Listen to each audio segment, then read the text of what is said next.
ஆண்டவரும் இரட்சகருமாகிய இயேசு கிறிஸ்துவின் இனிய நாமத்தில் யாவருக்கும் அன்பின் வாழ்த்துக்களை தெரிவித்துக் கொள்கிறேன். அருமையான தேவ பிள்ளைகளே, நியூ டே நியூ ஹோப், புதிய நாள் புதிய நம்பிக்கை தின தியானத்தின் மூலமாய் ஒவ்வொரு நாளும் உங்களை சந்திப்பதில் நான் மிகுந்த மகிழ்ச்சி அடைகிறேன். அல்லேலூயா. இன்றைக்கு கூட கர்த்தர் நமக்கு கொடுக்கிற வார்த்தை என்ன?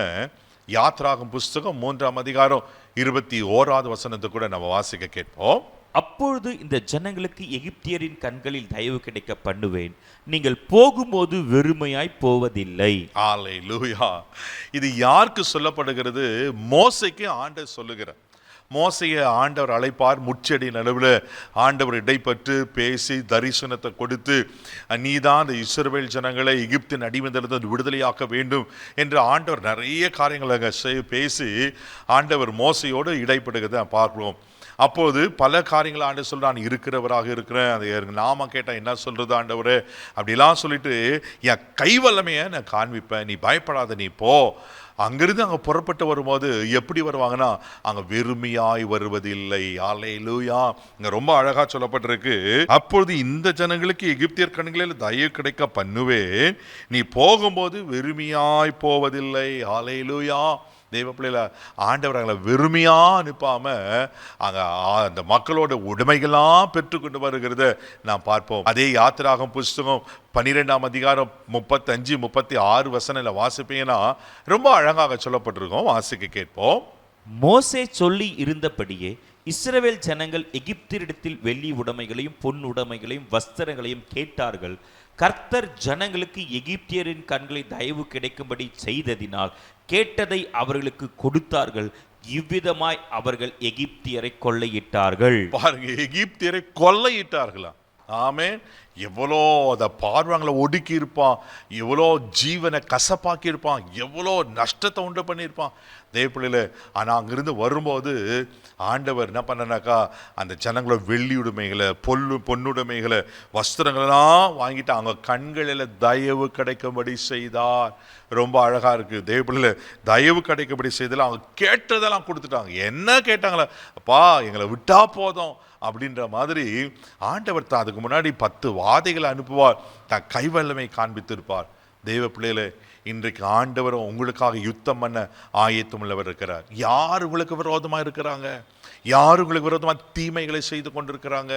யார் உங்களை நஷ்டப்படுத்தி உங்களை கஷ்டப்படுத்தி கொண்டிருக்கிறாங்க? பயப்படாதீங்க.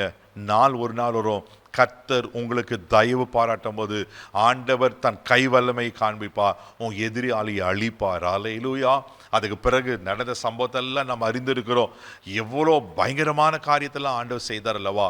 அவங்களை வெறுமையா அனுப்பல, அவங்க வாழ்க்கை வெறுமையாக்கப்பட்டது. அதே யாத்திராகமம் 1ஆம் அதிகாரத்தில் வாசினா மிகவும் ஒடுக்கினார்கள், ஜீவனை கசப்பாக்கினால சொல்லப்பட்டிருக்கோம். ஆனால் அங்கே திரும்பி வரும்போது அங்கே வெறுமையா வராம வெள்ளி உடைமைகளை பொல்லுடைமைகளை அவங்களுடைய எல்லாவற்றையும் பெற்றுக்கொண்டு வராங்க. உங்க வாழ்க்கையில எது வெறுமையாக்கப்பட்டிருக்கு தேவ பிள்ளையே? உங்கள் வாழ்க்கையில் எந்த ஆசீர்வாதம் வெறுமையாக்கப்பட்டிருக்கு? சந்தோஷம் வெறுமையாக்கப்பட்டிருக்கா? சமாதானம் வெறுமையாக்கப்பட்டிருக்கா? நன்மை வெறுமையாக்கப்பட்டிருக்கா? ஒருவேளை சுகம் வெறுமையாக்கப்பட்டிருக்கா? எதில் நீங்கள் வெறுமையாக்கப்பட்டிருக்கிறீங்க? இன்றைக்கு கர்த்தவங்களை வெறுமையாக அனுப்ப போதில் கர்த்தவங்களை நிரப்பி ஆசீர்வதிக்கிறதுக்கு அவர் உண்மையில் இருக்கிறார். இன்னைக்கு அவருடைய தயவு உங்களுக்கு வெளிப்பட்ட போது இதுக்குமோ யாரெல்லாம் உங்களுக்கு விரோதமாக எழுமினார்களோ, என்னென்ன காரியங்கள் சூழ்நிலைகள் உங்களை நஷ்டப்படுத்தி காயப்படுத்தி வேதனைப்படுத்தி கொண்டுச்சோ, கர்த்தர் அது மேலே ஒரு ஜெயத்தை கொடுத்து உங்களை ஆசீர்வதித்து உங்களை அற்புதமாய் நடத்துவதற்கு உண்மையில் இருக்கிறார். கண்களை மூடி நம்ம ஜெபிக்கலாம். அன்பு தகப்பனே, உமக்கு நன்றி சொல்லி துதிக்கிறோம், ஸ்தோத்திரப்பா. அன்னைக்கு மோசேக்கு தரிசனத்தை கொடுத்து அன்றைய திட்டமாய் பேசி அந்த இஸ்ரவேல் ஜனங்களை எகிப்தின் அடிமைத்தனத்தில் விடுதலையாக்க முடியாய் ஆண்டவரே நீங்கள் திட்டம் வைத்து ஆண்டவரே மோசையை பயன்படுத்தினது போல் ஆண்டவரே அங்கிருந்து வெறுமையாய் கொண்டு வராமல் வெள்ளி உடைமைகளும் பொன்னுடைமைகளை கொடுத்து ஆசீர்வதித்தது போல் அன்பு தகப்பனே, அப்பா, யார் வாழ்க்கையில் என்னென்ன நன்மைகள் ஆசீர்வாதங்கள் வெறுமையாக்கப்பட்டிருக்கிறதோ இன்னைக்கு ஒரு அற்புதத்தை செய்யுங்கப்பா. உங்கள் கை வல்லமை காண்பிப்பீராக ஜெபிக்கிறோம். இன்னைக்கு இவர்களையும் ஆசீர்வதித்து இவர்களே கனப்படுத்தி இவர்கள் குறைவுகளையும் இவர்கள் வெறுமைகளையும் நிறைவாய் மாற்றும்படி ஜெபிக்கிறேன்ப்பா. நிறைவாய் மாற்றும் ஆசீர்வதியும். நிறைவானது வரும்போது குறைவானது ஓடிப்போன்னு சொன்ன போல எல்லா குறைவுகள் மாறி எங்களை நிறைவாய் மாற்றும்படியாக ஜெபிக்கிறேன். நீங்கள் அப்படி செய்ய போறீங்க. காய் ஸ்தோத்திரம். இந்த நாள் முழுதும் நீர் கரம் பிடித்து நடத்தும் உங்கள் தெய்வீக பாதுகாப்பாக போடுகிறேன். எல்லாத்தையும் இங்கே விலைக்கு காத்துலும் இயேசுவின் மூலம் ஜெபக்கலாம் பிதாவே. அவர்களை வெறுமையாக அனுப்பலை. ஆமாம், அவர்களை நிறைவாய் வைக்கிறார். தைரியமாக போங்க. God plus.